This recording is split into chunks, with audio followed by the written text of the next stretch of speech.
वाह, सोती हुई कितनी खूबसूरत लग रही है। मन तो बहुत कुछ करने का कर रहा है, मगर डर ये है कि अगर ये जाग गई तो मुझे देख के डर ना जाए। ज़्यादा कुछ नहीं है, किस तो कर ही लेता हूँ।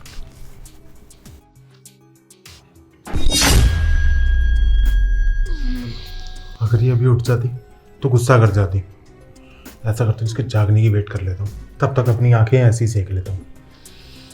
कैसे समझाऊं उसे कि मैं इससे कितना प्यार करता हूँ। आज जब ये जागेगी ना तो उसको सारी बात सच बता दूंगा और अपने प्यार का इजहार भी कर दूंगा। बहुत प्यार करता हूँ तुमसे बेबी।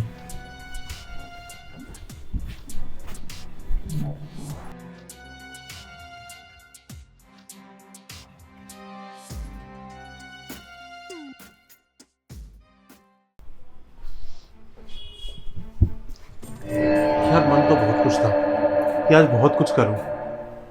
ऐसे मौके ना बहुत कम आते हैं कि जब जीजा और साली घर में अकेले हों। उधर मेरी बीवी बैठी है मायके में, जिसको अक्ल ही नहीं है। कभी पल्लू ओढ़ लेगी, कभी साड़ी पहन लेगी। अरे उसका पति हूं मैं, उसको अपने पति की पसंद का ही नहीं पता। उधर एक तरफ ये है मॉडर्न कपड़े, वेस्टर्न स्टाइल, जवान, खूबसूरत। इसके चक्कर में तो मैं अपनी बीवी को भी डिवोर्स दे दूंगा। बहुत प्यार कर हो गया मुझे इससे।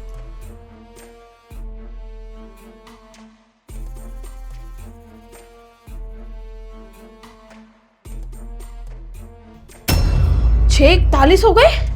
हे भगवान, जीजू आ गए होंगे और मैं अभी तक सो रही हूँ। मेरे को तो उनका खाना बनाना था। बोलेंगे भी जीजू, एक बार जाके देखती हूँ।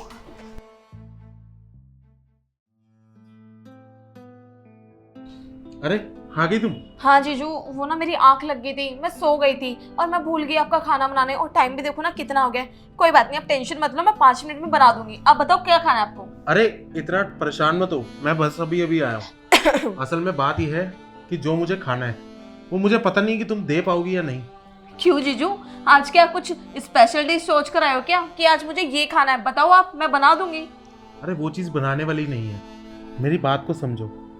अगर मैं तुमसे क्लियर बात करूँ ना तो मेरा तुम्हारे ऊपर दिल आ गया है और मुझे तुमसे प्यार होने लगा है। अरे जीजू, आप भी कैसे पागलों वाली बात कर रहे हैं? मुझे पता है कि साली आधी घरवाली होती है, तो इसका मतलब ये नहीं है कि आप मुझे जब देखो छेड़ते रहोगे। आप फटाफट से बताओ, मुझे भी बहुत भूख लग रही है, कुछ खाते हैं। अरे मैं तुम्हें छेड़ नहीं रहा हूँ, मैं सच कह रहा हूँ। और प्यार मुझे तुमसे ऐसा हो गया है कि मैं तुम्हारी बहन तक को डिवोर्स देने को तैयार हूँ। मजाक नहीं कर रहा हूँ। साली आधी घरवाली होती है लोग कहते हैं, तो उसका फर्ज भी तो निभाओ, मेरा भी तो ध्यान रखो। जीजू, आपका दिमाग तो ठीक है, आप ये कैसी बातें कर रहे हैं? देखो, मैं ना अभी सोकर उठी हूँ और मेरा माइंड ना बहुत फ्रेश फील कर रहा है। तो मेरे को ना किसी भी चीज की टेंशन मत दो कि मैं टेंशन लेके ना ऊपर ही पहुंच जाऊँ कि आप कैसी बातें कर रहे हो। अरे मैं बात नहीं कर रहा हूँ, मैं सच बोल रहा हूँ। तुम्हें इस घर की रानी बनाकर रखूंगा मैं, मुझ पर विश्वास तो करो। आपको शर्म आनी चाहिए जीजू, आप ये कैसी बातें कर रहे हो? अरे आप मेरे जीजू हो, मेरी बहन के पति। मैं कोई सौतेली बहन नहीं उसकी। और कौन वाला बहन चाहेगी अपनी बहन का घर टुड़वाना? और वैसे भी आपको पता है ना कि दीदी का 9वां महीना चल रहा है, आपका बच्चा होने वाला है और आप हो कि अपना दूसरा घर बसाने में चले हो। अरे शर्म है कि नहीं है? अरे घर वगैरह सब गया बाढ़ में। तुम एक काम करो, अपनी दीदी को कुछ मत बताना, मैं भी नहीं बताऊंगा। और तुम्हारे घर वाले वैसे भी कुछ नहीं कर सकते मेरा, क्योंकि मेरा बच्चा है उसके पेट में। और अगर मैंने उसको अब छोड़ा तो वो दर दर की ठोकरें खाती फिरेगी, ना ही उसे कोई अपनाएगा और ना ही कोई रखेगा। जीजू, आप ये कैसी बातें कर रहे हो? थोड़ा ना सोच समझ के बोलो कि आपको कैसी बातें करनी चाहिए और कैसी नहीं। मेरे को पता है कि दीदी ने यहाँ पे मुझे इसलिए भेजा है कि मैं आपकी देखभाल कर सकूं, आपका ध्यान रख सकूं। इसका मतलब ये नहीं है कि आप जो चाहोगे, जो आपके दिल में आएगा, वो सब मेरे से करवा लोगे। देखो, मुझे फालतू बात नहीं करनी। तुम्हारे पास 2 फैसले हैं, या तो मेरी बात मान लो या फिर अपनी बहन की जिंदगी बर्बाद होते देखो। और अगर मैं आपकी बात ना मानूं तो मैं तुम्हारी बहन को तलाक दे दूंगा और फोन करके बोल दूंगा कि ये बदतमीजी कर रही थी मेरे साथ। फिर तुम देख लेना कैसे ये घर टूटता है। जीजू, बदतमीजी मैं नहीं, बदतमीजी आप कर रहे हैं। और आइंदा मेरे साथ ऐसी हरकत करी ना तो मैं दीदी को सारी बातें बता दूंगी। मैं जा रही हूँ यहाँ से। अरे मेरी बात तो सुनो। अभी तो ये मानी नहीं। ऐसा करता हूँ, एक ट्राई और करता हूँ। अभी गुस्से में जाकर किसी को तो कुछ नहीं बोलेगी, इतना तो मुझे पता है, क्योंकि अगर ऐसा कुछ होता तो ये अभी बोल देती। अब एक ट्राई और करनी पड़ेगी। जीजू को हो क्या गया है? कैसी बहकी बहकी बातें कर रहे हैं? अरे मुझे अपनी बीवी समझने की कोशिश कर रहे हैं। अरे साली आधी घरवाली होती है, इसका मतलब ये थोड़ी ना कि कुछ भी बोलेंगे और कुछ भी सोचेंगे। दीदी नहीं है तो दीदी के जाने के बाद क्या वो सब हरकतें मेरे साथ करेंगे जो दीदी के साथ करते हैं? अरे जीजू, कहाँ पहले आप मुझे बहन की तरह पूछते थे, अपनी बहनों की तरह मानते थे, और अब तो आप मुझे पता नहीं किस नज़रों से देख रहे हैं। मुझे तो घबराहट सी हो रही है ये बातें सोच सोच कर। भगवान जी, बस आप ही मुझे बचा सकते हो। अगर मैंने कोई अच्छे काम किए ना, मेरे कोई अच्छे कर्म है, तो प्लीज़ आज मुझे इस दलदल से बाहर निकाल देना, क्योंकि इस घर में ना जीजू और मेरे अलावा कोई भी नहीं है। अगर मेरे साथ कुछ गलत हो गया ना, या मेरी इज्जत पे थोड़ा सा भी दाग लग गया, तो मेरी पूरी ज़िंदगी बर्बाद हो जाएगी। भगवान जी, बस मैं तो आपके भरोसे सब कुछ छोड़ रही हूँ। अगर आप इस दुनिया में हो ना, तो प्लीज़ मुझे बचा लेना। अगर ये बात मैंने दीदी को फ़ोन करके बता दी ना, तो उसके बच्चे पे बहुत बुरा प्रभाव पड़ेगा और मेरी दीदी स्ट्रेस ले लेगी, और स्ट्रेस लेने के बाद अगर उसने कुछ कर लिया या अपनी जान दे दी तो मेरा तो पूरा घर ही खराब हो जाएगा।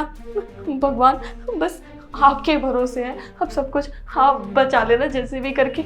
मेरे को तो घबराहट हो रही है बहुत ज़्यादा, और बेचैनी भी हो रही है। मैं क्या करूँ इस बात को माइंड से निकालने के लिए?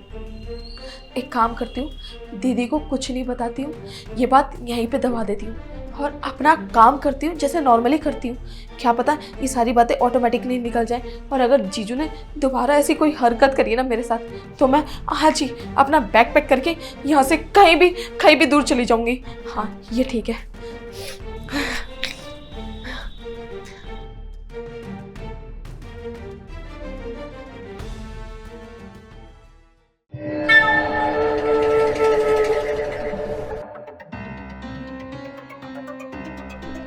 आई लव यू जान। जीजू, आपका दिमाग तो ठीक है? बाहर मैंने तुम्हें समझाया था ना कि मैं ऐसी वैसी लड़की नहीं हूँ। तुम्हारे समझ में नहीं आती है क्या? तुम्हारी हिम्मत कैसे हुई मुझे थप्पड़ मारने की? जीजू, अभी तो मैंने बस चाटा मारा है, वरना तुम सोच नहीं सकते कि मैं तुम्हारे साथ क्या कुछ नहीं करूंगी। देखो, मुझे ना मजबूर मत करो कुछ भी करने के लिए। मैं ना बस तुम्हारी बीवी की बहन हूँ और तुम्हारी छोटी साली, तो इसलिए ना प्लीज़ मुझे बख्श दो। मैं नहीं चाहती कि तुम मेरे साथ कोई भी ऐसी उल्टी सीधी हरकत करो जिससे मेरा नाम खराब हो और मेरे घर पे कोई भी दाग लगे। बस एक बार दीदी को आ जान दो, और सब कुछ ना दूध का दूध और पानी का पानी करके रहूंगी मैं। देखो, इतना ओवर रिएक्ट मत करो, मैं तुम्हें पहले भी समझा चुका हूँ, साली आधी घरवाली होती है। जीजू, किसने बोला आपको कि साली आधी घरवाली होती है? साली को अगर देखा जाए ना, वो बहन भी बन सकती है और बहन के रूप में ही होती है वो। ये तो पता नहीं किस बेवकूफ ने कहावत लिखी है कि साली आधी घरवाली होती है। अगर दिमाग में ना वही मेंटेलिटी सेट करके बैठोगे ना कि साली आधी घरवाली होती है, तो आपको ना साली वही नजर आएगी। अगर उसको बहन की नजर से देखोगे ना, तो बहन ही लगेगी आपको वो। जीजू, मैं ना एक काम करती हूँ, ये सारी बातें ना आपकी फोन पे दीदी को बता देती हूँ, फिर दीदी को भी पता चल जाएगा, और दीदी आपकी फैमिली वालों को तो जरूर बताएगी और मेरी फैमिली वालों को भी बताएगी। जब आपको धक्के मार के इस घर से बाहर निकालेंगे ना, तब आपको अकल ठिकाना आएगी, क्योंकि ये घर ना मेरे बाप ने दिया था मेरी बहन को दहेज में, और ना मुझे आपकी बुरी सी शक्ल नहीं देखनी है। मैं काम करती हूँ, पहले दीदी को बताती हूँ, और जब तक आप मेरे रूम से बाहर निकलो।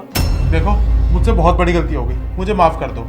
ये जो भी बात है इसको यहीं दबा दो, वरना मैं किसी को मुंह दिखाने लायक नहीं रहूंगा। मेरी वाइफ को और मेरे घर वालों को कुछ मत बताना। देखो, मुझे ना कुछ भी नहीं सुनना है, जाओ यहाँ से, मेरे रूम से निकलो।